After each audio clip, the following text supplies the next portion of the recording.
Hey, Mr. Holloman, this is Allie, and this is my memorial project for U.S. History 1. Well, me, Dave, and Dana went into D.C. the other day, and the first monument we went to was the Washington Monument. The Washington Monument was just built in two sections, but it was built to commemorate George Washington for his work during the Revolutionary War. In the first section, it was built between 1848 and 1856, and the designer was Robert Mills. Due to lack of funds and stuff, it was a big break in time, and it was left alone for a while. But then the builders in Washington came back and decided that they wanted to continue construction in 1876. And construction went from 1876 to 1884 and was ran by Thomas L. Casey. And the project wasn't finished until 1885 and didn't officially open to the public until 1888. Now it stands at 555 feet tall, about give or take a few inches. Oh, a quote on the Washington Monument is Lost Dale. Now, we couldn't see the quote because it's really, really high up, but I searched it and it said to mean praise to God. So, yeah. Well, after the Washington Monument, we went to the World War II Memorial. The World War II Memorial is dedicated to, all the Americans that fought in the armed forces during the war to, protect our freedom and whatnot. Well, the idea of the memorial was brought to Congress in 1987, but Congress looked over it 2-3 times actually before it actually was voted on. And on March 17, 1993, Congress voted yes and passed the bill, and President Bill Clinton signed it on May 25th. Now, Congress put out a nationwide design competition to find the best designer, and the winner was Frederick St. Florence. Well, he had the initial design, but around the time, which was 1997, they had different rules for the building of memorials, so they had to alter his design. But now the final design is 56 pillars, and it has a pool and 56 pillars around the plaza with the waiting pool in the middle. And one quote from it, wait, it's on my camera. See, right here, camera. Women who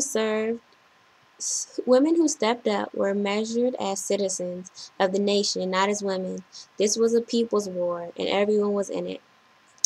That was a quote from the World War II monument, talking about how women stepped up to work at the time when the men were gone. The third memorial we went to was the Vietnam Memorial. Now, the Vietnam Memorial was also put a competition. The initial idea was brought about in 1979 by a group of Vietnam veterans while they were in Washington, D.C. They wanted to have a memorial, of course, for all those that lost their lives. The winner of the competition was Maya Ying Lin, who was at the time a 21-year-old student at Yale University. The final decision was made in 1982, and construction started in about the same year. The ground was broken on March 26, but it actually didn't finish until 1982. that November 13th, 1982, but sculptures were put in the fall of 1984 to for different sculptures of people in the Vietnam War fighting. The whole thing actually was funded by fundraisers and contributions by different foundations and corporations and unions and actual just American individuals, which is really great because they raised about $7 million. Overall, Maya Ying Lin wanted the memorial to be a peaceful place where you could think on what had happened, and therefore it's right now.